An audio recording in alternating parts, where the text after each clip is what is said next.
many times it happens. If I tell the guy, hey man, have a good day, I don't want to fight you, that guy's gonna walk out. It's like, I went in that gym. Right. That big dude is just, Yeah. just talks and he's Yeah. scared. And, so all my students I could see behind them, like, please, please, So I was like, do you have them off guard? He's like, no, I don't have them off guard. I don't need it. That's for girls, blah, blah, blah. And I was like, okay. So, I told him put gloves on, sign a waiver, and we just get on the cage. And, first the guy's just swinging at me and I just, blocking. I Yeah. could see like from miles away because all he had was some type of rage. It's Right. something that, and a lot of times that's what people need in martial arts. They need to hit the bag, Yeah, they need to yeah. get beat up a little bit in a humble way, Right. so they let that out and they finally realize like, man, I'm messed up. I need this in my life.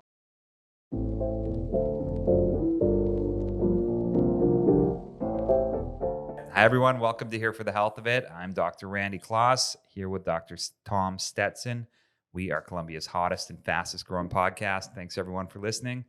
And we have a great guest today. We have Guybson Sa, who is a 3-time Jiu-Jitsu world champion, third-degree black belt, and amazingly lives in Columbia, South Carolina. In fact, I've had multiple people say to me, you got to get this guy on the podcast. He's a world champion. He's elite, but he lives in Columbia, South Carolina. And it's amazing that you kind of hold your edge and you compete at such a high level, but not being in this a major city. And I went to I did one private lesson with you, and I've never felt so helpless in my whole entire life. And I was telling you, I used to play hockey all the time, and I get in fights there, and I was pretty good fighting in hockey. But when we got on the mat, I didn't know anything, and I was even just getting close, I felt nervous. And I was scared. You know the feeling of being intimidated. There's that, which I think a lot of people feel. Maybe if you're doing something new, but even just in this, we were talking about in the world now with so many people knowing MMA, it used to be back in the day, you could pick a fight with someone and you guys would both just fight. Now you don't know who knows what, and you just don't pick a fight with anybody because a person could be unassuming and they could know a lot. So anyway, Guybson, thank you for being on the podcast. Appreciate it. Thank you guys for having me. Also, thank you so much for taking care of my health. Definitely feeling a lot better. Yeah, that's cool. Well, maybe tell us about that. Let's start with that then. Where were you at, and what have you been doing here? Well, I've been on the treatment here, I think, for 8 weeks, 9 weeks now. I've always had bad problems with my lower back. I've looked for treatment. Most of the doctors recommended surgery. I've been having a lot of problems with my mobility. So I've been doing pretty much the whole 9 yards. So I've been doing decompression, laser treatment, adjustments. So it's been really, really helpful. I feel like my posture is a little bit better. I was talking to you guys a little bit earlier. Some of my friends noticed that, which is pretty rewarding, and just not being pain all the time. It's been very helpful. I've been practicing jiu-jitsu for over 25 years now, consistently, competing for over 18 years, every year, non-stop, in an average of one competition per month. Sometimes I've competed twice in the same weekend. Sometimes I've competed in 4 different states on the same month, So Wow. it started catching up to me. But as far as my injuries on my back, my hips and everything, I feel the best in the past 5, 6, 7 years, So Wow. without any medication, I don't take anything. I try to be as natural as possible. I take a little supplements here and there, but nothing that's out of control, So it's pretty, for me, it's pretty rewarding, to be able to train and do well. This weekend I've competed in Florida. Felt really good, just made a technical mistake which cost me the match, but just right back into training today, last Monday already. Training hard today and here, just finished a hard 2 hard training sessions and came to build the podcast with you guys. That's awesome. And no chiropractors were recommended to you by the medical doctors before, or what stopped you from doing it beforehand? They recommended surgery immediately, just because they said it was very severe injury. I had a bulge disc that was affecting a nerve, that was affecting my mobility of my legs and digestion system and all that stuff. And I've neglected that because at the time I didn't have health insurance, and the cost of the surgery was humongous, you know. Yeah. And for everything that I do, anytime that I need the surgery, unless it's an emergency surgery, I try to talk to people that have the same experience. And the majority of my friends that do jujitsu, which is something that we use our spine a lot, they never got the mobility back, or if they got their surgery, they have to redo the surgery, or you know, it never really solved the problems. And that's one thing that I try to avoid the most. To you know, surgery is something that's kind of weird. You know, you Yeah. never know if it really is gonna work. So we talked to you guys, and you know, I feel like I won't need that for a while. So Yeah. it's very rewarding, you know, to be able to move and not having so much pain. I mean, normally I would be sitting like this, and I would have sciatic pain. I would have discomfort. So I'm pretty decent right That's now. exciting. Nice. Yeah, and it's been only 8 weeks. You know, like for the I talked to your wife a lot about Dr. Allison, because all these years that I put up to is gonna take time for me to be able to get everything back. But I definitely can feel a difference. My mobility is a lot better. The only people that don't like those are my opponents and my training partners. You know, I'm getting old, but I'm still able to move pretty well. So, and now that you've been through this, are you coming across people who are skeptical about chiropractic, or are you telling them, "Hey, I've had these incredible results. Why don't you try it?" I think it's the procedure that you guys do. It's a little bit different. I've never really been to chiropractors, but a lot of times, you know, when you relate the chiropractor to the popping and cracking and snapping. I Yeah. do that every day in training. I don't think I need that, you know. But I always heard about the decompression. Heard about the adjustments. I heard about the lasers, but I never really had the trust, you know, until you invited me, which is it's pretty weird because some people, a lot of times, people give me all the formula to be the best in the world. They tell me what should I eat, what should I work out, and this and that, but you never really see them doing Yeah. that. So Yeah. we have good friends, we have friends in common, and Jimmy told me, he's like, go check him out. You know, he runs something very professional, very serious, and since day one, I felt very comfortable to be put my body on you guys' hands. Yeah. We do that in jiu-jitsu. Normally, we trust ourselves into our training partners. There's a lot of techniques and positions that we can pretty much disable ourselves for a while. So it's kind of hard for me to allow somebody to just Right.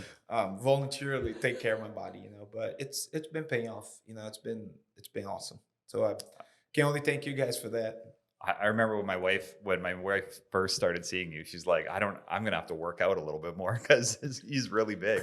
But she said it's been great. You're a really humble guy, really focused guy, and it seems like you just want to be the best, the absolute best you could be. I don't like to be second place. That's something that I've done in everything. It gets harder because now, throughout my first 10 years competing, the only responsibility that I had was myself. Now I have a business, I have a family, I have a wife, I have students that look up to me, I have kids that I have to teach and guide them through. I have to take care of problems that are not even my problems because I'm there to help. So in all those things that I do, the business, like thankfully I feel like we're the best around, and that's something that I put on my mind since day one. I wanted for us to be the best. I joke with my wife sometimes. I consider myself a good husband, like I try to be a good husband, try to be a good father, Yeah. good competitor.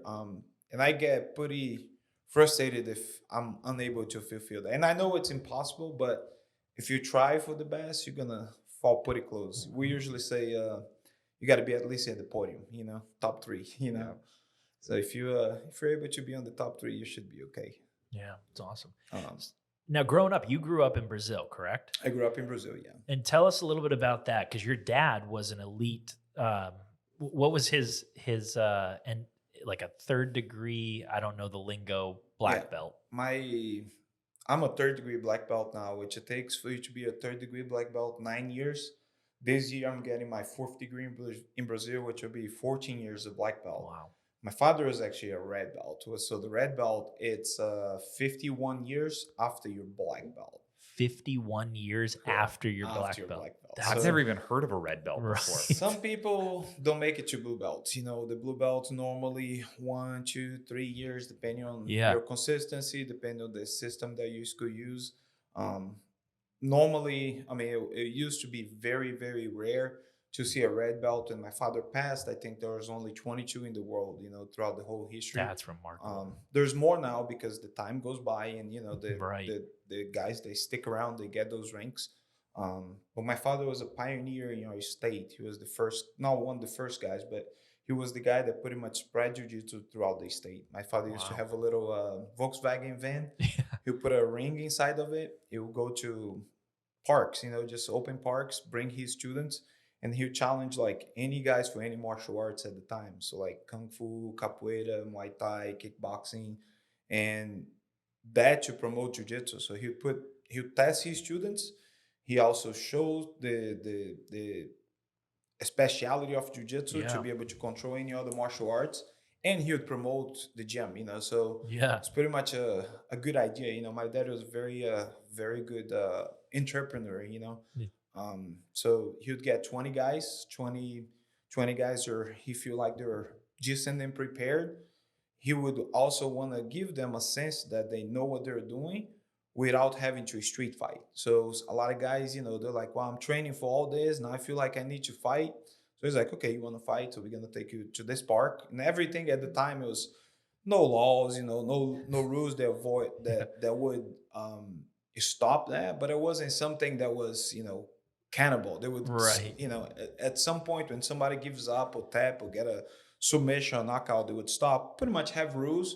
But anything that anybody from other martial arts would want it to do, they allow it to. So at the time, it was like hair grabbing, eye poking, kick on the lower parts. And, you know, some of those guys bite, you know, like some of the martial arts, their idea is to be able to stop their opponent as fast as they can. A lot of them, it's kind of fake. So jiu-jitsu at the time, Helio Gracie did that in Rio. You know, my father did that in Ceará. So it was, at some fights, there was a venue I fought in Brazil. It's called Paulo Sarazati.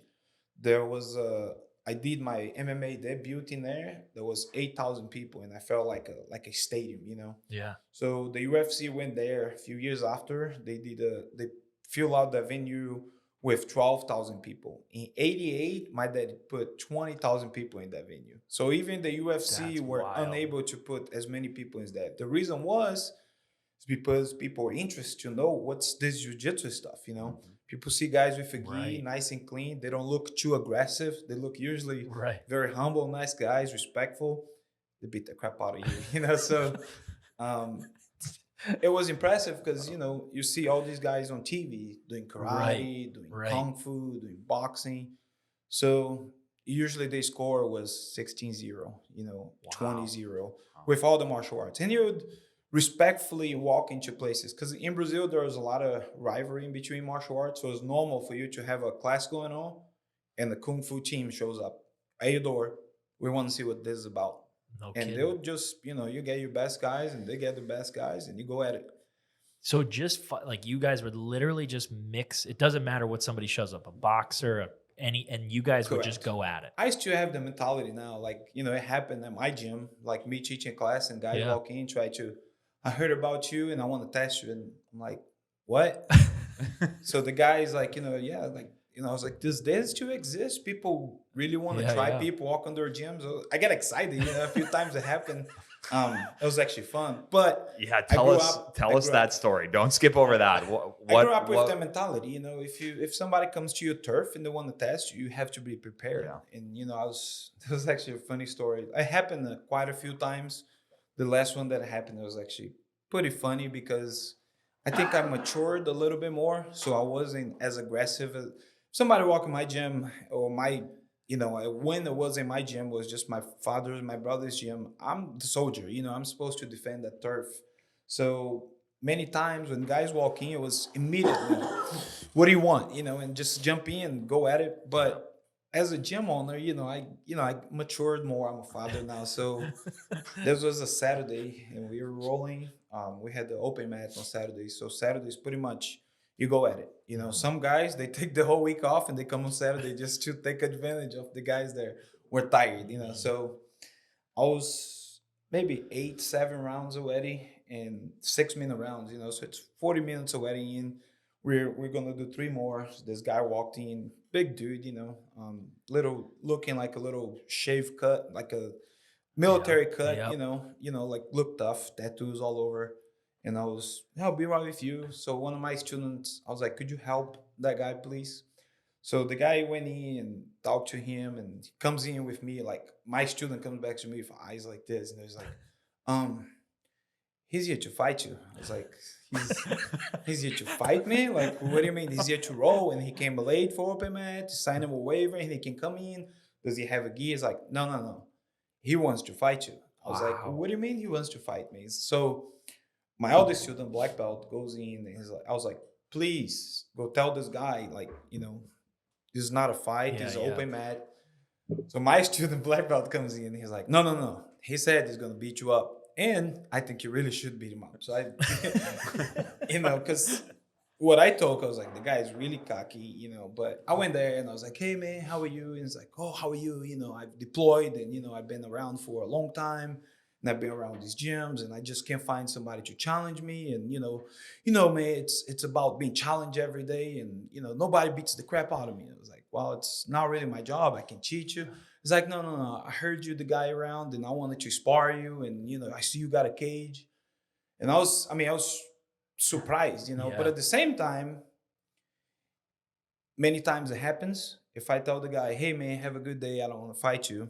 That guy's going to walk out. It's like, I went in that gym. Right. That big dude is just, you know, just talks and he's scared. And, you know, so all my students, I could see behind them, like, please, please, you know. So I was like, do you have them off guard? You know, he's like, no, I don't have them off guard. I don't need it. That's for girls, you know, blah, blah, blah. And I was like, okay. So, you know, I told him, put gloves on, sign a waiver, and we just get on the cage. And, you know, first the guy's just swinging at me and I just, you know, blocking. I could see like from miles away because all he had was some type of rage. You know, it's something that, and a lot of times that's what people need in martial arts. They need to hit the bag, you know, they need to get beat up a little bit in a humble way, you know, so they let that out and they finally realize like, man, I'm messed up. I need this in my life, you know? So I kind of start tuning him up a little bit and that was super nice. I knock him down 3-4 times with just body shots, which I love to do, you know, doesn't like, so are you throwing, are you throwing fists? Yeah, it's boxing, you are. You're okay. So I told him you can throw whatever you want. You do I was just literally just getting distance and you know like, tune him up on the body and. So you just punched him straight in the chest or something. Like I mean ribs, liver, you know, like so it's those are some of the worst punches because there's no physical looking like of the damage, but I mean it hurts me thinking right now because I've been hit before. Kind of takes your breath out of you. You know, it's hard to recompose from that, and it's demoralizing. You know, a punch in the face. A lot of times people get hit, they get really mad, and they react faster. They react harder. The adrenaline hit them. A punch in the body, like they get hit and they breathe for 1-2 seconds, and everything collapses, contracts. You know, so he got like really pretty tuned up, and you know, I kind of said that I was. All my students were like, "Man, good job." You know, I was like, "Guys, look." This guy, like, he's not a guy that, like, I'm happy to beat him up. He truly has problems. Somebody to walk in a place to get beat up, it's not a healthy thing, you know? I've done that. I walk in boxing places and I spar with professional boxers, heavyweights, you know, and I've got concussions before doing that. But it was my ego, you know? I was like, if I'm going to fight MMA fight, I got to feel how does a heavyweight feel. It wasn't me challenging them, you know. After that, after getting my butt kicked, I shook the guy's hands, you know, and we just move on. You know? One of the things that martial arts teach you the most is humility. You know, like I don't think I'm humble because I'm a humble person. I think martial arts did that to me. You know, with time, I understood that I can get beat. You know, I can get down anytime. You know, like this week, for example, it was very, very humbling experience for me because I felt great, you know, and I told my students last week, I was like, something's wrong because I feel amazing. Like I feel strong, I feel healthy, I feel mobile, you know, like on the venue, I was waiting for the adrenaline to really hit me. It didn't hit me. And a little technical mistake that I made, I lost the match. And from then on, like one of the things that we talked about all the time, we measure our progress on the medal. So I came without the medal, I'm a failure. I suck and I'm never going to be good at this, but I know that's part of the process. But I also know that I should have made that mistake. You know? So I could have a choice of coming back Monday and just go sit down, go back to eat junk food, and maybe next year I'll try it again. But I already started my training for Worlds in 5 months, Wow. So I'm going to Brazil, spend a month in Brazil, and mostly I was planning on going for family, seeing everybody, hang out. I already contacted all my friends that do training and, have special training sessions for me to fit on the training because I want to train. I was like, and then my wife is like, you're never going to get tired. Huh? I was like, until I get that other gold medal, that's one of I've won Pan Ams twice in Ogi, and I've got second twice in gi. I haven't got the gold in gi yet. So that's what you're shooting for. Personal thing. It really is. You asked me to bring the medals and I completely forgot. I have my medals. We weighed out there was 65 pounds of medals, and it really goes in 2 boxes and it stays in. Like people ask to put at the gym. So many medals. People ask to put hey, at can the you move gym. my medals? No, I can't lift them. People ask me to put at the gym and everything, but one of the reasons that I don't put is also like hard to find space, but I also wanted that place for people to shine. Like my shine goes like I said, the medal goes to a box, and I want to think about the next one. Yeah. If you go in every day and you look at the medals, which is good for you to kind of be proud of yourself, but don't be too proud, because when you're looking at those, you're like, I'm done. Yeah. I'm good. I've seen guys that are 72 years old competing. I've seen ladies that are 80 years old competing, like 75. And I was like, look, guys, that's my goal right there. That's awesome. Like, just be able to do this, Yeah. Hope they'll pay the bills, and that's all you need. Yeah. What's that mentality like? Like, what was the technical thing that you like? Did you know in the moment when you're competing that you made the wrong move, and then when you come back Monday, are you just doing reps on it? On this one particularly, there's nothing I could drill to make it better. There was I was ahead on points. I was 2 points ahead of my opponent, and I have a choke. It's called a clock choke, which you usually walk around their head, choking them out when they're turtle position. So pretty much they're on their elbows, on their knees, So the guy fell down, and I fell on a pin position, pretty much a wrestling pin position, chest on chest. Yeah. So I went on what we call north-south, like head towards his legs, his leg towards my head. And I'm on top of him, and I literally have 10, 15 seconds. So the guy inverted with the legs over my back, and were able to put the 2 legs around my legs. So it was something that normally it's one of my favorite positions to stabilize and keep the guy there, or even submit him. And I don't know if it was a moment of distraction when I look at the clock and I'm like 10 seconds in, I'm good. Yeah. And, we talked about that all the time. It's, it's only over when it's over. One little thing. Yeah. I've lost matches like that before, where I was beating my opponents, and literally like 2 seconds to the end, I standing, kind of off the edge on the mats, and the guy takes me down like right on the inside of the mat. So it's count points, and it's I think about jiu-jitsu. I compare a lot to the Olympics, and jiu-jitsu is easier for a reason. Every year we get a chance. In the Olympics, you got to wait 4 years. Right. So one of the things that I'm kind of glad that it's only going to take 365 days. For those guys, it's what? Right. 1,200 days, So I don't want to wait that much, 400 some days, And then what brought you to Colombia? So you mentioned you grew up in Brazil, and I guess talk to us like when your dad started training you, and then how you ended up and landed in Colombia. Did he just throw you in with a group of 20? Hey, I got some friends here. Go fight them. My father was actually very wealthy in Brazil at the time. Jiu-jitsu gave him a good monetary situation. I've grew up very, very wealthy. Like I had everything that I needed. Nice. My father had good houses, good cars, and big gym. He was probably up to today the guy that taught the most people in Brazil. I mean, not in Brazil, but in my state in Brazil. Because it has taught the military, feds, like police, military police, and at the time, it was so much support for those things. He was a great teacher. Um, my on the 90s, he had taught over 25,000 people. Jeez. So that's Wow. like way more It's remarkable. than I've done. So there was a situation in Brazil that the economy completely collapsed. My dad had at the time like 23 bank accounts and he zeroed everything. No way. In '94, Brazil, Fernando Collor pretty much killed everything. We ended up going to live in a rental, like very, very rough. So my third brother actually, because we're of the second marriage. I'm from the second marriage of my father. He already born in a situation that we are struggling for money. From then on, it pretty much it sucked. Like we grew up in a neighborhood where it was very poor. I grew up around crime. A lot of my friends, were arrested. Some of them died. Some of them Wow. are stealing drugs. So a very, very rough neighborhood. At 12 years old, I seen a lady getting assassinated in front of me, like stabbed with a screwdriver. Pretty rough for a kid to see it, but Holy cow. I've always worked with like different jobs, washing cars, and kind of like one of the things I like to do is try to make my own money on my own since as a kid. Yeah, So yeah.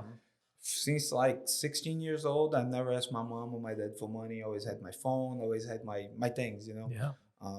There's times I work like 4 a.m., 5 a.m. in a ice machine, like a icing factory. So they'll make ice, and we have to break the huge bricks of ice in little small pieces, put on the bags, and then we have to deliver to ice companies like that have boats and stuff. My mom would never know, so I'd come back with like 15, 20 bucks, which at the time it was a lot. Yeah. So I've always had the dream to come to US because my older brother, he has traveled. He had a better life situation because of jiu-jitsu, like live in a better neighborhood and everything, and always talked about the US, like how things here were easy. I remember my first gift he gave me from US was an Ironman watch that was stolen. Guy came to me, put a gun around my face, and stole my watch. No way. So that's one of the things that, like, highlight of my life, because I never forget getting that watch and he's telling me like, this is an American watch, be careful you walk to. Right. And I was so proud of the watch that like I hid the watch and I talked to school, went to show my friends, and when I left the school, I forgot I had on the wrist. I just walking, the guy like, hey kid, he just literally put like a 38 on my on my neck. I felt the cold. Um, those things, like, it's so hard to explain because it's out of people's reality, like For sure. as a 14-year-old, 12-year-old kid, I've seen a lot of things that were hard, that was, um definitely traumatic, I guess, but they also prepare me for what I am and what Yeah. I did, I started winning pretty much I was major tournaments on every belt. So blue belt, purple belt, brown belt. When I got my brown belt, me and my wife, we've been together for a while. We're dating for a while together, but she's my crush since like fifth grade. So Wow. yeah, That's we awesome. start dating, and I told she worked extremely hard. I trained really hard, but there was no monetary uh, ways for me to survive through jiu-jitsu. Right. I have plenty of sponsors, but those sponsors like very, very small amounts. And like for me to be able to live, and I didn't see a way for me to do that in Brazil. And in Brazil, for you to teach Brazilian jiu-jitsu, you need a physical education degree. So you have to pass the vestibular, which is the pretty much the ESA, like the course that you have to go to college. So I passed that, and we pretty much sat down with the two options. Like, I'll go to US and I'm gonna compete a couple tournaments, see if I like it, Yeah. and then if for some reason I want to stay, then I'll stay, and we figure things out. And when I ended up having an opportunity to go to Florida, where one of my former friends were there, and he was teaching, and he told me, look, I have a great life here, man. I got two cars, I got a house, all this stuff. And if you want to come here, just come up and you can take care of it. My wife, she couldn't get a visa, so I'm going to come back to Brazil, and you can stay here, just take care of your stuff, but it was kind of like it was how you call it, like a trap. Oh, really? Because the guy, when he invited me, I was pretty much working for him while the guy that owns the gym sending him the money. And when I went to ask the guy, I was like, "Hey, man, my payment," and the guy's like, "You're just living here. I gave you a house to live, and you're gonna teach like Wow. almost like a slave." No way. Yeah. So I have a friend that was fighting the UFC, and he told me, "He's like, I know that guy. You're gonna get out of that situation right now. You're not a guy to trust. You got to get out there, and I'm gonna pick you up." So we went to Syracuse, New York, Yeah. from Florida, Daytona, Florida, to Syracuse, New York, which was the gym. There was a karate gym that have a franchises and had one here. So when I came to In Colombia. yeah, so I stayed 2 years in Syracuse. So I was invited to teach a seminar here, and man, the weather compared to Syracuse it was Right. amazing. Right. And right away, I related to the way that people were. That reminds me a lot of the Northeast of Brazil, where I'm from. Like we say that the Northeast of Brazil is the South of US and vice Really? versa. Because Interesting. people are very welcoming. People Yeah. are like the first day I thought it was. When we moved from Syracuse to, I'll never forget, from Syracuse to Columbia, we had an apartment down Harbison, and we're walking with my dog, and literally 8, 10 people. Good morning. And we're like, good morning. We're leaving New York, so it's Right. like for you to get a good morning, it's Right. very You hard. look at those. Hey, how are you? How are you? And then we're like, wow, people here are so friendly, Yeah. And as time went, it just, I travel all over like US, and I was actually talking to some of my friends that are Brazilians in Florida, and it's my favorite place to live. Yeah, I really. I have opportunities like to make a really, really good amount of money and just not worry about for a long time. Yeah. And I was like, I want to be here.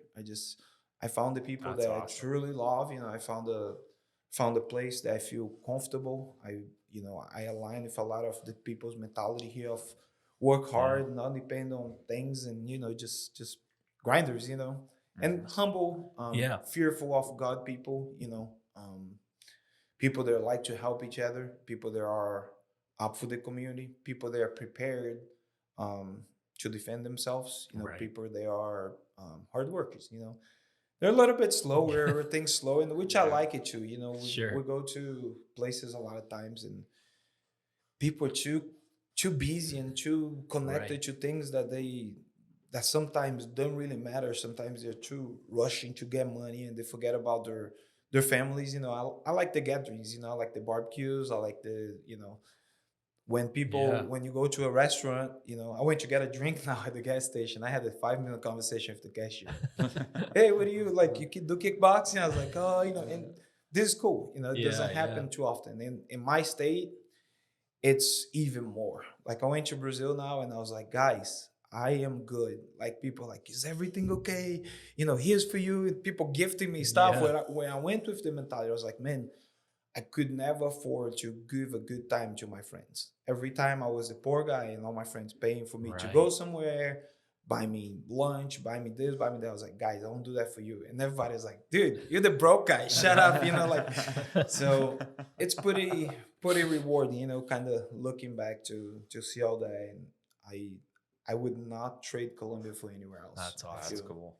I And feel then- home. And then you opened your gym just so we can shout out your gym. It's Spartan Academy. Spartan right? Academy. Mixed And that's martial arts. over It's on Bush River. Bush River Road. 3510 Bush River Road. Nice. We're close on the Irmo side of Colombia.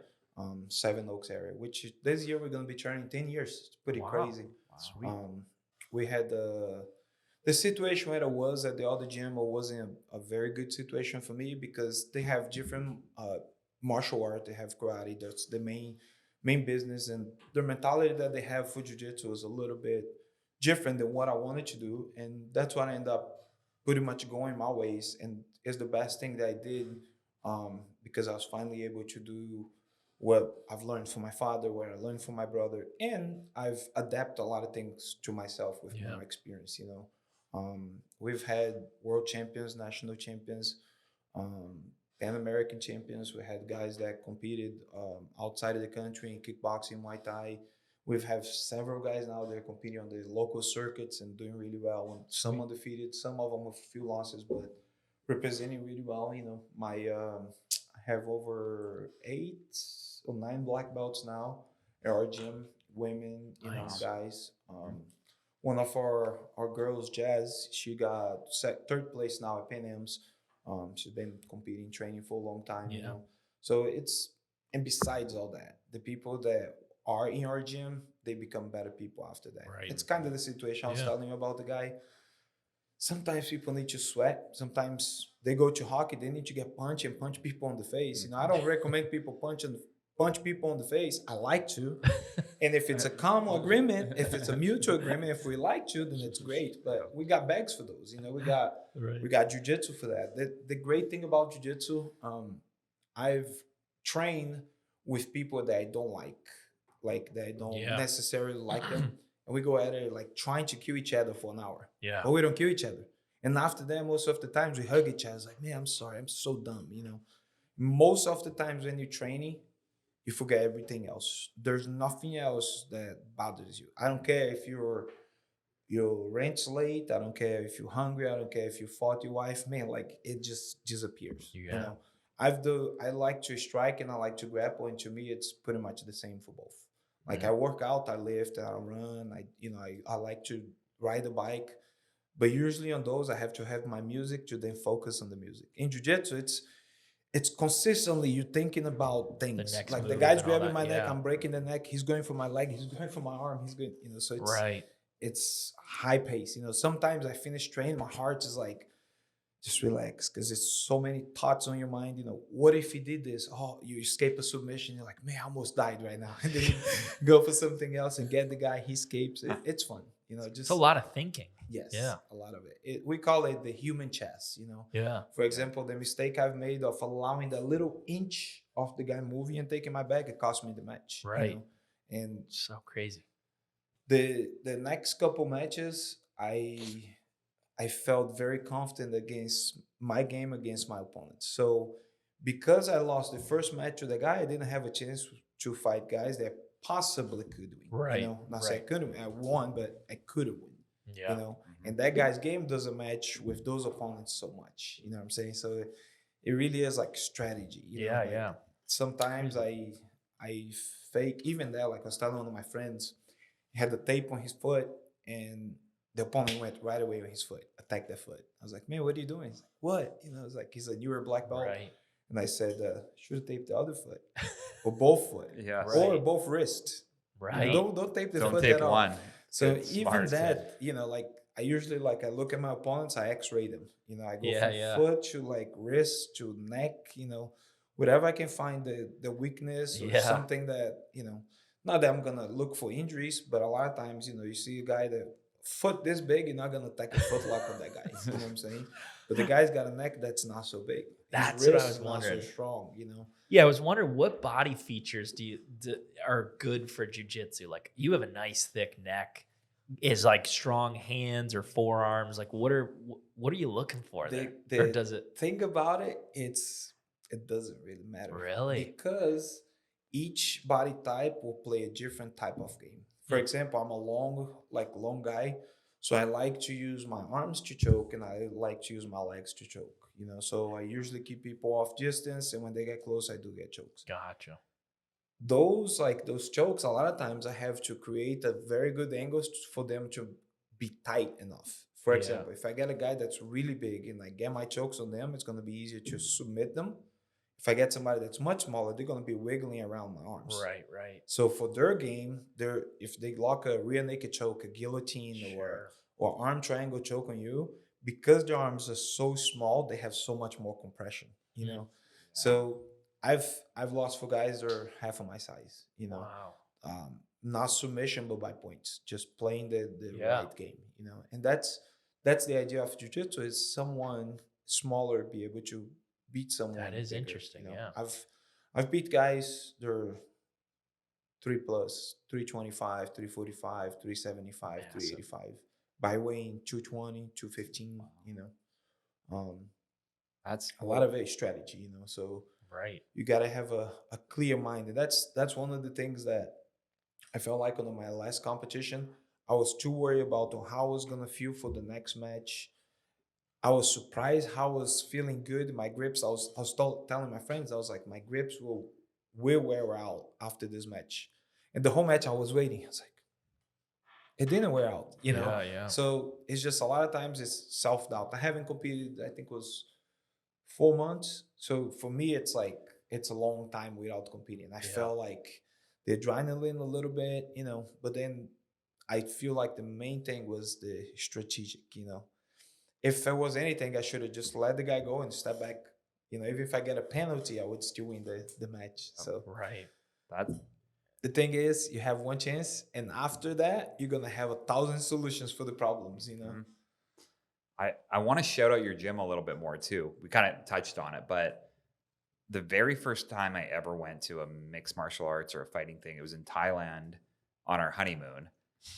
Actually, What were you doing? But I was in Thailand, so I wanted to do Muay Thai. So I went there. I'd wake up at 6, and they had like a 3 hours in the morning, 3 hours in the night. But they would just kick me and beat me so hard, and they would call me a lady boy. Like they would punch me in the head and call me lady boy, and I was like, this is just terrible. And I would come home, I was scraped up and I was injured. So then before I was coming to see you, my wife was looking at me kind of like with her eyes big, like, don't make this another thing where you come home and you can't move your arms and your shoulder. But I feel like you take beginners and you walk them through properly. Like a person who wants to come learn, you don't just punch them in the face the first time they walk in. Yeah, I guess many times I feel like I've treated people better than they should, and many times I treat people worse than they should, and that's always an experience. You know, I'm sure like when my first years teaching, you know, guy comes in, my idea is he came to see how good am I. So first I'm gonna kill him, Mhm. then that guy's gonna be submissive to me and say, "Oh, I want to be like you one day." That was my idea, because I was like, if the guy thinks I'm good, I'm just gonna be the guy, Right, you know? right. Then what happens, like you create an environment that people will think the same. Everybody that comes in, they're like, oh, that's the next break. If they survive, they survive. If they don't survive, they're not tough enough. They're lady boy, you know, lady That's boy, right. get out of here. But with time, I've learned that it's already hard for a person to walk in the gym. Mhm. The reason you walk in the gym maybe so comfortably is because you did hockey, you went to Thailand, you know, you have all this experience. But for a person to come in at a gym at first, it's very, very hard, you know.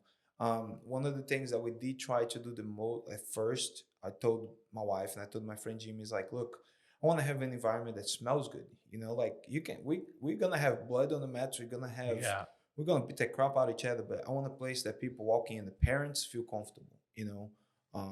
That they walk in and they feel comfortable of even putting their bags on the floor. You know, like pretty much this office, you guys' new office is beautiful, you know, clean. It's a place that you feel welcome coming, you know. We had the situation, there was two guys that came on the old gym and they walked in. I was teaching a class and my wife, hey, look at them. And they were laughing outside, they were laughing about the class, you know, and I was like, okay. So they came to the jiu-jitsu class, the next class, and I was like, hey man, I saw you guys laughing there before class, something funny. He's like, well, it's kind of funny, you know, because we saw this MMA stuff and jiu-jitsu, whatever, and we expect a place with brick and a bunch of blood everywhere, and you know, like the bags being ripped off, and you know, I was like, wow, it's, you know, I want a place that you guys feel, and you know, hygiene. You know, first, you know, I personally, I don't go into mats that I don't feel safe. You know, this is my job, it's my career. If I stay off of a week off of work, my students will suffer without my presence there. So I can afford to be getting skin infection, all that stuff. So a clean gym, it's priority. You know, and it was funny because they're like, we expect this to be, you know, but then they laughed and they're like, one of these guys, he forgot his wedding ring, and it's been 9 years. The wedding ring is still there, so he never came back to get Never it. came back for it. No way. The guy that laughed because the training looks too soft. That's what he said. You know, I was like, well, it looks too soft because everything's clean, organized, and the pads are all like, I'm OCD. You know, it's like at the gym, like everything is like lined up. The mats, if it's a little bit offline, if there's hair on the mats, you know, I try to keep it clean because that's good. I train at the dream gym for me as a student, you know, even though I own the gym, and, you know, like I hate the title owner because people always think I'm there to make the money. I'm there to make them better, and I'm there to make them better for me. Yeah. You know, if they're better training partners, they're gonna make me better, and vice versa. So I don't, you know, I do care of, you know, making the money. That's what feed our family and everything. But if I don't have good things to offer, Right. the money won't come. You know, it's a lot of times I've seen people talking about getting a loan and getting investments. Oh, I got my black belt now. I'm gonna open the gym. You know, Yeah, like I'm yeah. gonna make money now because I got my black belt. The easiest part of owning a gym, it's teaching a class. I'm sure the easiest part of being a chiropractor is adjust people. Don't you wish you could do Right, that just right. all That's day it. and just guys? Oh, but you gotta fix the phone. I don't care. I just adjust people. Right. That's my job, you know. So people don't realize that, and as stressful as it is, it pays off because every time I go, my students, I recommend them. I was like, Professor, I'm going to Texas. I was like, please visit a gym. I'm going to Virginia. Right. Please visit a gym. They come and my heart just fills up because I'm like, man, like we're doing something wrong. Because like our gym is huge. Yeah. Our gym is clean. Our gym is organized. And our gym is good with the instruction. I was like, it's good. Yeah, that's great. I almost look for things that we are doing wrong instead Yeah. for things to do better. You know, it's like if we're messing something up, I wanted to make it better. Yeah. You know, even the music, it changes within time. So like my kids' classes earlier, we got more like a soft music, Yeah. no, you know, no cursing or anything. By the time it's 9 o'clock at night and people are sparring, you hear dogs being eaten alive, you know. Which, you know, like I said, there's an environment for everyone. Even little rules that we have, a lot of times people think it's too rough or too hard. You know, like you want to be able to walk with your daughters there, and you want to be able to Right. walk with your wife there, and you want to be able to walk with yourself. You know, not feel threatened, feel like you got a great Yeah. training. You know, be respected, and most of it, like that, I get excited as well. Is how many connections we have made with people within the gym. Guys, students that have federal jobs, Right. guys that, you know, change their lives because of they met someone at the gym. We just had last year the first Spartan baby, which is two students that were in class. They started dating and they got Yeah. married, That's cool. and they move out of state, and they made sure to send it to us. Like, look, this is the first Spartan baby. You know, it's That's pretty cool. cool. We have students that move to other places, and they have a shirt or a sweatshirt or something. They make sure they send pictures. You know, there's one of the kids, he was in somewhere up north, like Maine or somewhere, and the guy saw the jacket. Is like, man, I trained with Guybson. I was like, what? That's cool. So it's pretty amazing. You know, I feel like I was talking about my childhood. Looking back, I went to Brazil 13 years. After 13 years now, not this January, but the last January, and there was a mix of pride and sadness because Yeah. majority of my friends were unable to reach what we have reached, but not just because they haven't tried, it's because the country doesn't give you opportunity. You know, some of them just quit when it was a little bit when they're almost getting to their objective. You know, it doesn't get any easy for anybody, but it's I don't feel as happy as I should if I don't see people that I like doing well. You Yeah. know, so Yeah. normally here I get pretty excited because pretty much all the friends that surround me, my students, you know, like a good majority of them are succeeding. You know, they're getting track on, and it always starts from one little thing. Sometimes they change a little diet. Yeah. Then because they're changing the diet, they start exercising a little more. They give better effort at work. They get a promotion. They change their lives. You know, just things like that. Like we talk about the health all the time. I think I've made a lot of changes since I've started the treatment here because I want to make that treatment work. You know, for you guys to make that work for me, and I don't stretch, I don't exercise, I don't eat better. I'm pretty much ruining Right. the work that you do. Right. You know, and in jiu-jitsu, it's martial arts in general. It's like that. You always held accountable because you have somebody that's going to demand of you. Yeah. So if you eat crap, you know, you had a good round with me today, and you eat crap today, I eat good today.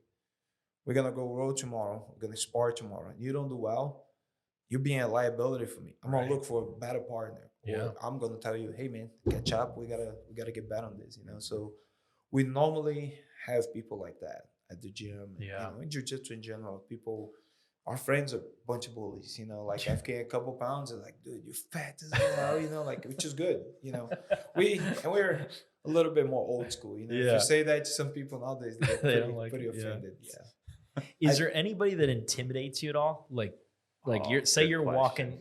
walking down an alleyway. Could there be a person that walks past you and you're like, oh, I couldn't say I won't be intimidated. I would be intimidated by a lot of people. I'd say size or, like, yeah. I won't say I won't fight him. And the only guy that, and I think it's a very common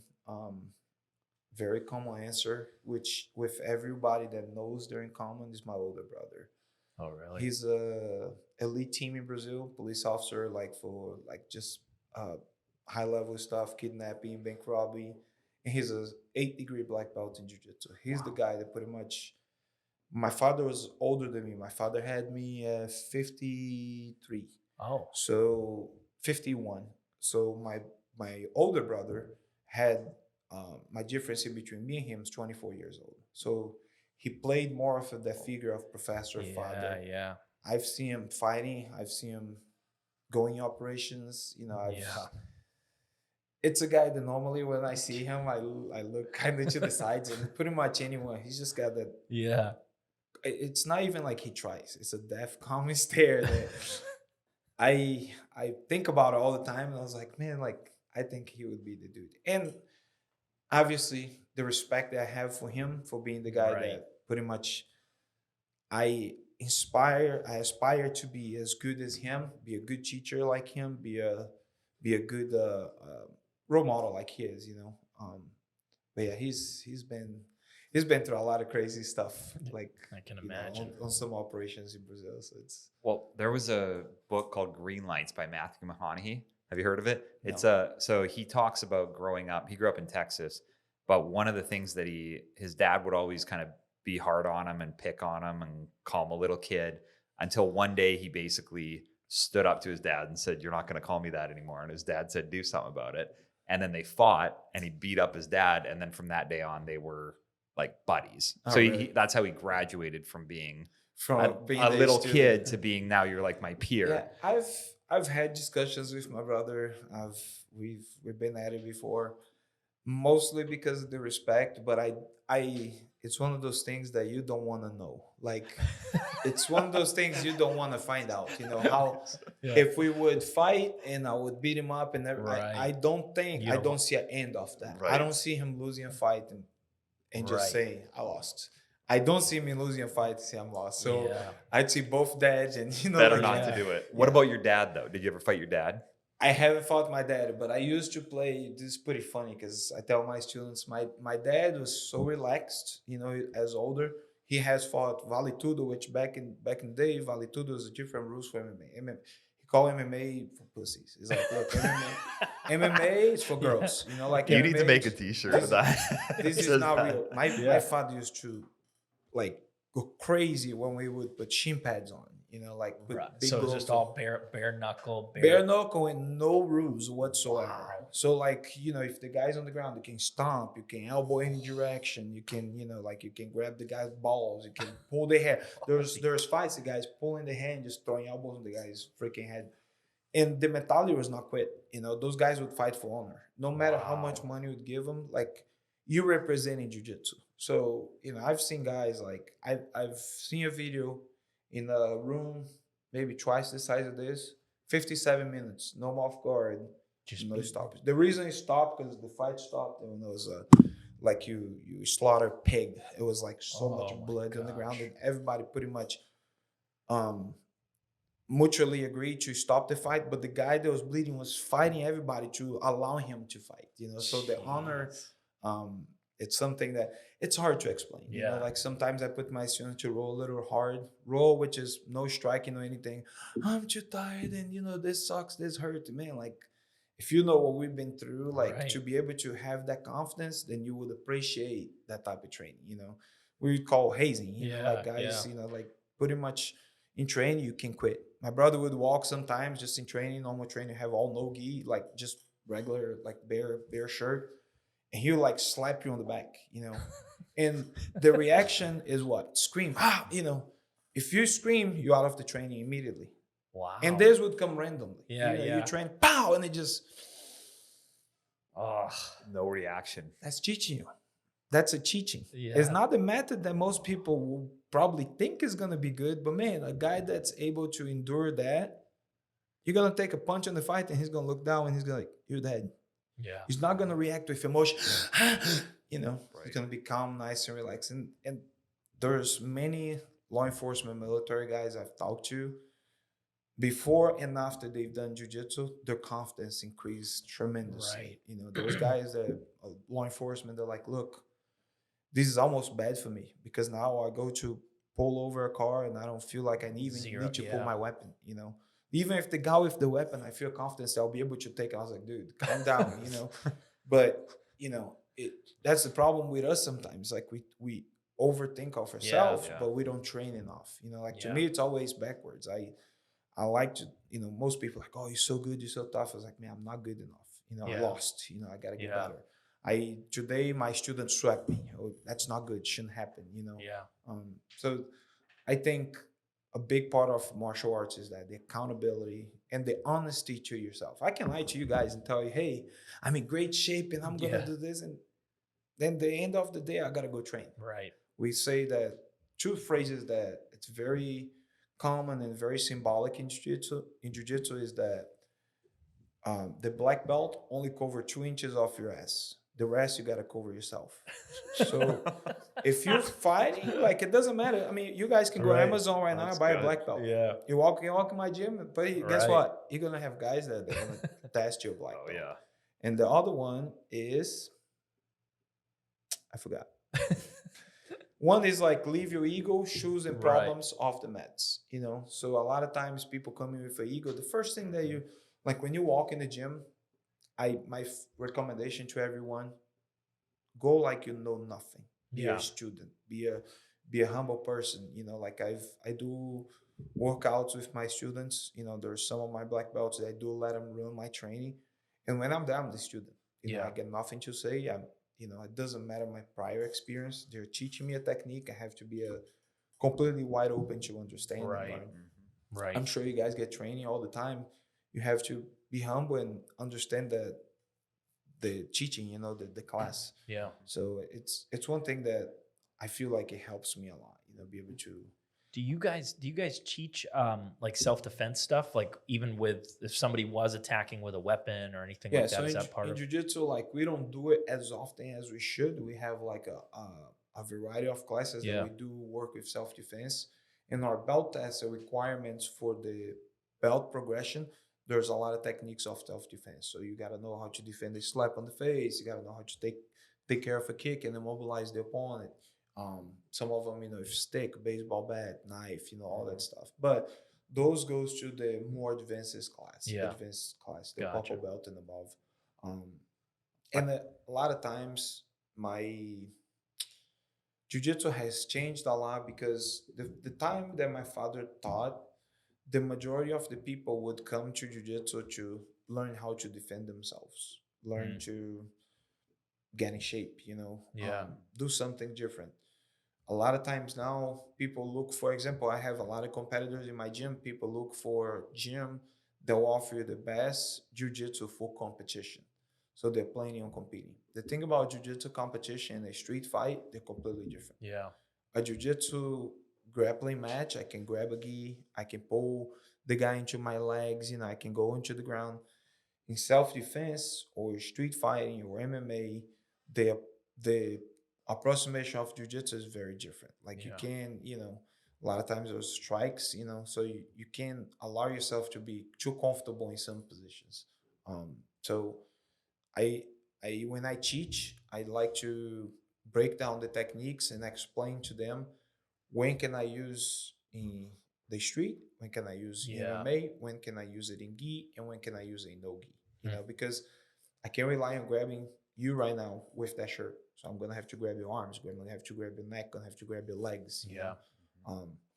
But then that's just grappling. But now you can punch me.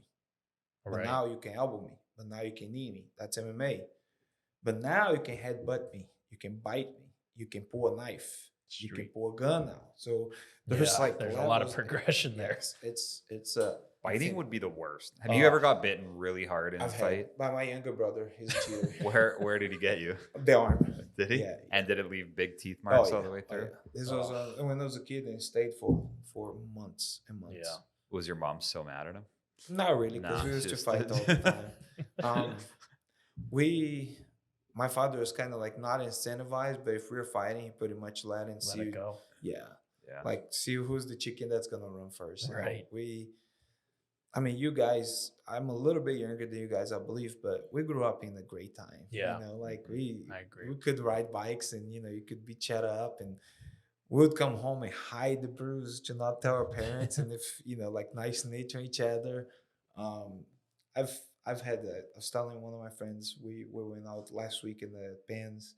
I think we live the best juvenile time ever. Like, I don't think the kids today would have as much fun as we did, you know? And again, we're all three born in 3 different countries, but I'm pretty sure you've been US, you're in Canada at the time when you're 17, right? So I'm sure we have, even though we're different countries, we still have the great best experience. time. I don't trade it for anything. I'm sure I just wish we could record like the kids do nowadays. All the stuff, cool stuff that we did. Oh, that would be. Can you imagine if there was videos of you when you were 16 years old? We used to play a game in Brazil. We'll make a little pile of sand, like a little dune, and you put like a stick round top. So everybody have to pull a little bit. And whoever drops the stick have to run in a mark. There's like 50 meters, you know, maybe 100 yards. Touch the pole, but until they touch the pole, it could beat the crap out of them. So I remember that game. I was like, man, like I could imagine like me telling the parents, "Hey, I'm gonna put the kids to play this game." Flying kick on the face, you know, like slapping, punching. We didn't die, you know. And that's the craziest thing. I've never got a bad injury, like doing those things, you know, like. I got hurt. Did you guys have WWF or WWE, like the wrestling stuff too? No, never got that. I mean, Brazil, it's fighting. Like, it's not everything. It's like every game, everything. Like it changed a lot. Some games I told my little brother, I was like, we used to play like this. Like, what? You guys used to play like that? It has changed, but we used to play like super rough. Yeah. Carnival, there was like it's a very common, like neighborhood wars. So if you live in one neighborhood, in your neighborhood next to you, you play like eggs, like wars. So like 30, 40, 50 kids together, you know, just like throwing eggs on the middle of the street, just throwing eggs at each other. You know, we're never able to get like a ball. Like for you to buy a soccer ball in Brazil at the time, it was like a privilege. You know, it'd save like weeks to buy a soccer ball, and then instead play regular soccer, would play like kick the ball in each other as hard as you could, you know, like things are like, I truly just believe, just rough. Yeah. And I think a lot of it because of the area they live, more like a poor area, you know, there's no, if you have a TV, it's a privilege. We had the TV, and, you know, like there's times that my neighbors would come to our house to watch the news that were coming up, or you have the telephone that's like public. So you live on the first street and the phone rings, somebody from the third street would run to your house. Hey, somebody's calling, go there before the credits run out, you know. Many things are just like that. And I came from a rough early life as far as, you know, not having money and, you know, I have great role models. My mom, my father always worked, you know. I also have great role models the other way around, things that I didn't want it to be. And by not having those things and actually earning here, it made me appreciate so much. You know, like I literally, like, there's little things that I have that I'm like, man, I love this. I'm so glad that I have this. You know, like sometimes I drive my car and I was like, man, like this is a dream, you know, like, and I don't think people that just live here, that just got things, you know, like because of the parents, they don't realize, you know, and it's not, this is great. I wanted to give my daughters that, you know, but I'm also afraid for them not to know what it took for them to, for us to get in there, you know. It's super important for us to make them work, you know. Like I told my wife, one of the things are our older one, she's 6, she's gonna be 7. So we're already like, man, things are flying by. And we decided like when it's time for her to drive, I want to give her incentive to buy a car, but I want her to, even if she commit for $30 a month to pay for her car, I want her to do it, you know, because that's good. it'll teach her how to do things. You know, I came to US with $500, no English. That's like people tell me anything like all the time, and I just laugh at them. Oh, my life and this and this. It's like, dude, like there's opportunity in this country at anywhere at any time. Like if you walk in my gym and you know like you out of work and you really want to work, even if I can't find the job before you at the gym, I guarantee you I'll find with someone. For the gym, But I guess people, they want to have VIP status, they want to have likes on Instagram, they have all that stuff rather than, you know, to me, it's almost like a priority of now having things that I want. Like, you know, I joke because people are like, oh, what are you investing on? I was like, you know, right now, like, what do you didn't think about when you're 89? I was like, not really. It's like, I'm not going to be there to enjoy it, you know? It could, God forbid me, I could leave here, crash my car and, you didn't enjoy none of that. So I like to, anything I have and I can, I like to do, you know? Yeah, that's awesome. I wanted to hear just briefly, what does a week look like for training? Like what you mentioned already, you've put in 2 training sessions this morning. What does like a full week look like for you? So, I mean, as far as a competitor and the teacher, so I pretty much have the 2 different schedules if depending on what I'm doing. Normally, I'm teaching 4 or 5 classes a day. That's every day, which within those classes, I do a lot of rounds with my students. So if they're in the class, not normally I do the complete class, but I'm there practice with them, rolling with them. But if I'm training for competition, I try to do at least 2 hours of training a day for rolling. So like Jiu-Jitsu wise. On the ground, like practicing and rolling. And then 1 hour of physical training, like a personal training. I have twice a week now. Like weights? You're like doing like weight? more like body weight and mobility, because if you lift too heavy, it creates overload on your joints. And for Jiu-Jitsu, a lot of times it's not a good thing. Like, I personally like to feel my body like mobile. Like I feel strong, but I feel like I can't have the mobility. There's a lot of people, even my students, they become really strong, but they lose mobility. So you got to put guys in positions, like there's guys that can't touch their head. For me, that's a shoulder lock. You know, so if I'm able to put you here, you're tapping. While a person can go much further back, it's going to be more difficult to tap them. So depending on if I'm closer to a competition, then less weights, you know, but if I'm further from competition, then more weights. Gotcha. I like to do a cardio. So usually like I go to called the devil bike, the assault bike, which you do the air dining. The arms, and those I vary. I usually do like, if I'm cutting weight for competition, I do longer periods. So I do like 6, 8, 10 miles, just good pace. Just on there, or a lot of times I do 20-10 intervals. So I do 20 seconds as fast as you can go, and 10 seconds kind of flowing, and then 20 for like 8-10 rounds, you know. This camp, like I did try to focus more into my game, jiu-jitsu game.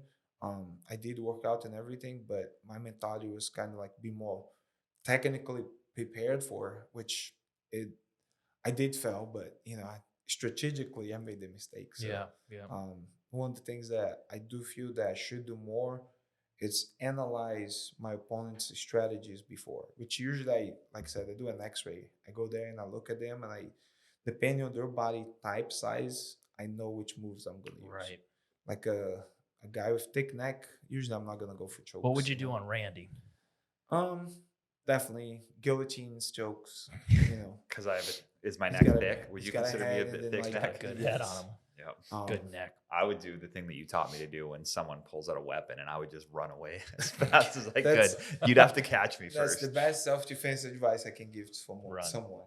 You know, run. You know, avoid the fight. You know, as I said, as I got older, I feel like I'm more afraid of getting a fight, because me getting in a fight, what I'm gonna win? You know? I'm gonna hit someone. Unless I'm getting attacked, I'm not gonna attack them. But even if I attack them, even if I defend myself, I'm the only one to lose. You know.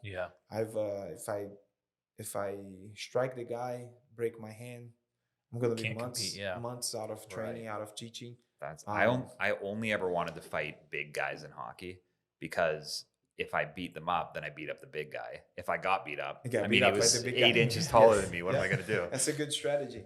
But it's one of those things. I have a magnet, man. Every time I go somewhere, People want to just my wife is like, we joke sometimes. Shoulder you up. We're about to walk in a restaurant. I was like, watch. And it really is normally the People- guys that are, like, yeah. you can see the posture just shows up. And normally that's what I do. Like, we went to a place, I'm not gonna say where, but it was in town. And I barely go out. I like to stay home. If I have a drink or two, I like to stay home. Yeah. I love home. It's my Yeah. favorite place to be. But I do go out sometimes, and there's this punching machine, like the record machine punching yeah. thing, So a couple of my students were there, and that was a record set, and it's like 800 something. So I came and I was joking around, and I did beat the record. No, actually, as I walk in there, I felt like my students will hype me up. Yeah. Everybody kind of drink it. They're like, "Oh, you got it," blah blah blah. So this guy was sitting next to us, next to the table. He's like, "Oh, my buddy just hit the record. You better be careful so you don't break your hand." So I was like messing around, and I beat the record right away. And then right away, it was like within like 5-6 minutes, you can see all these bikers, like they're sitting down, like kind of looking around, and they're like, the guy comes and he tries to, and he's like kept trying, and right away, when they knew that the guy couldn't be, and I did it like if I'm drinking, you're never gonna see me like mad. I'm laughing. I'm the biggest laugher. So I could see right away that they became like threatening. They were not laughing Right. anymore, and they're like, "Oh, so so he wants to try the punch or whatever." And we're like, "Look, it's not worth it for me to get in a fight with a bunch of bikers. If I beat all of them up, Right. what do you think's gonna happen? They're gonna take their bikes and they're gonna go home Right. and just, oh, good job, we got beat up. They're gonna try to shoot me. They're gonna try to stab me. They're gonna try to do whatever they can to beat me. So I'm not getting into that. It's, Yeah. There's one thing that I learned in Brazil is knowing how to get in and how to get out. There's times that you Gotta not gonna be engage able to avoid the confrontation. You gotta get you, but Yeah. the more and more I see now, I rather be the coward, the scared, the afraid, than be the tough guy. The tough guy many times. That's a good point. Tough guys fall. So, all right. So, kind of in closing, then, I'm curious if there's anyone who you really look up to who's like a mentor other than your family, or if there's anyone else you think we should have on our podcast. Several guys that I do look up to as far as my sports things that I do. John Jones, as far as like the pinnacle of the sport of mixed martial arts. Obviously had some personal issues, in his life and everything. But a guy that I've seen as the most devastating guy. We actually trained under the same coach, Stone Horse. He's a Muay Thai coach. So pretty much majority of my striking came from the same coach. We learned from the same school. And a guy that I've met quite a few times as a person, like a great guy, So someone that just became the heavyweight champion again in the UFC after so many years of doubt and people knocking on them, because it's pretty easy for you to receive compliments when you're on top. And then that's the thing that I measure my people that I look up to, the idols and all that, not when they're on the top, but Right. how they react when things don't go well. So I think for you to come back with all this doubt, trash talking and everything, and be able to be the heavyweight champion with. I was wondering I actually had that written down. Like, would you ever fight John Jones? We had a match that we were supposed to do actually in grappling. Really? They had a purse of $20,000, but he didn't want to accept. Wow. I've talked to his coaches. I've competed against two of his coaches. One of them I beat. One of them he beat me. And we talked at Worlds. I was like, man, I'll give you a percentage, because all I wanted for me, I truly believe I could have beat him in grappling, Right. and for me, it would give me a good exposure. Yeah. Just what I needed for people to look like who I was and to get into the UFC and all that at the time. And they have a list of guys that were supposed to be on the list, and I talked to my buddy. I was like, man, I'll give you a percentage Right. if you just set the fight up and tell him to do it. He's like, Guybson, we're looking at a list, and we're just like swiping the phone, like almost like a Tinder thing. It's like, this guy, no, this guy, yes, this guy. And then he's like, we saw you. I was like, that guy? Nope, nope, nope, nope.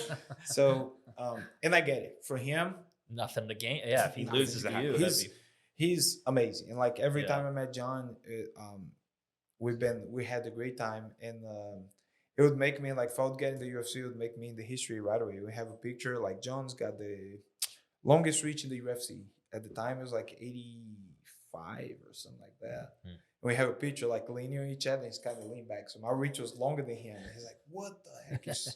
He's 6'4", and I'm 6'3", so he's taller. Yeah. But my reach is still longer than him. Wow. You know? So we're kind of joking everything. But one of the guys that truly like admire the tenacity and the devastating moves. Right. You know, it's just when I fight MMA, I'm not there to play. You know, it's something that I truly like. I train thinking I'm gonna die in that cage. I'm gonna embarrass my family. I'm gonna get my teeth knocked out. Yeah. I'm gonna bleed to death. I'm gonna lose an eye. Like I think the worst, you know, so I can train for the best. Yeah. I had fights. I have an MMA fight that lasted 26 seconds. So a guy goes six times knockouts, 6 knockouts in less than a minute. And at that fight, I can remember I was like, one blink and I'm gonna be in a stretcher and I'm gonna be seeing these white lights in the hospital. Thank God it happened the other way around. But Nice. Yeah. as much as it happened to him, it could have happened to me. Right. So fighting, it's I truly trust my jiu-jitsu because we usually say in grappling there's no luck.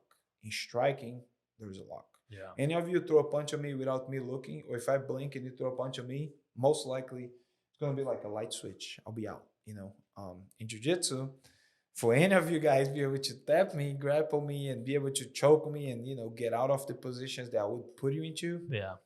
Luck is not gonna help you so much. And I mean, don't get me wrong. Athleticism, strength, there's things that will help you.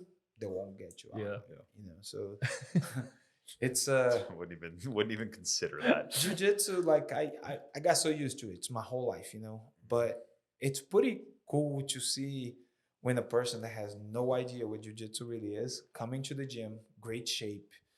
Oh yeah. And man, like they get helpless. They get helpless. I had a friend that was 3 times Pan American champion of triathlon in Brazil. So he would do the swimming, the run, and the bike, Yeah. So he would play soccer with us, like in the neighborhood. I was like, Marquinhos, man, you got to come one day to jiu-jitsu, He's like, nah, man, it's like super athletic guy, He came to jiu-jitsu and he was dying, like within minutes. He's like, Guybson, I can't explain this. He's like, there's like my fingers are hurting, my ear is hurting, my neck, my neck, like everything that my body's moving for everything. And I can't control my cardio, my breathing. Right. I was like, because there's different tension, different pressure, different pace at every single minute. Yeah. I can go from 1 to 100 using 0 pounds to 1,000 pounds right away.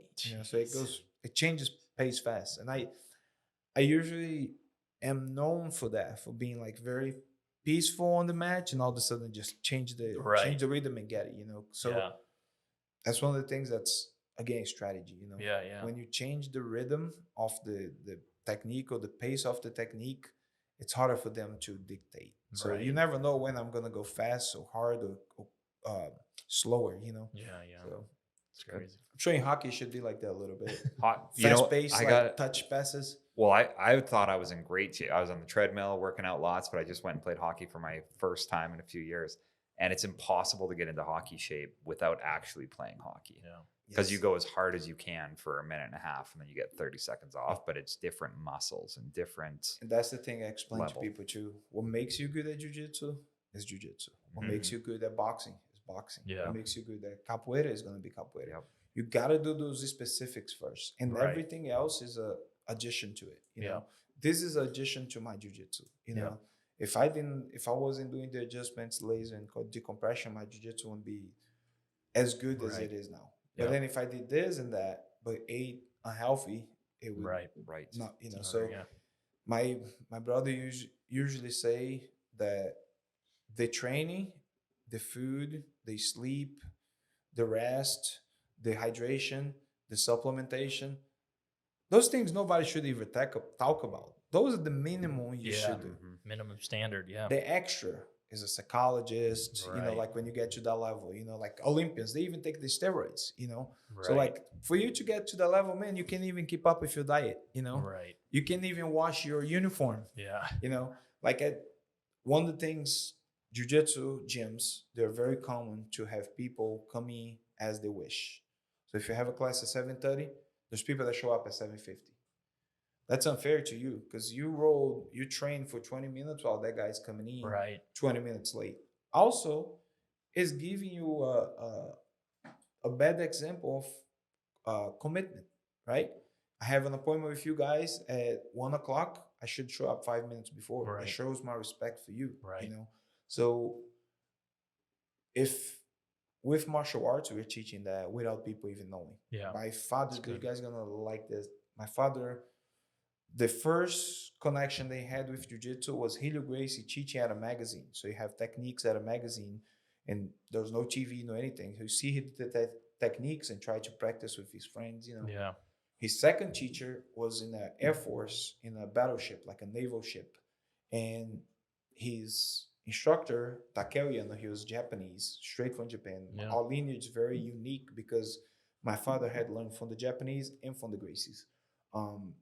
At the door where the naval ship door was a very narrow door with a bar around the center of the door.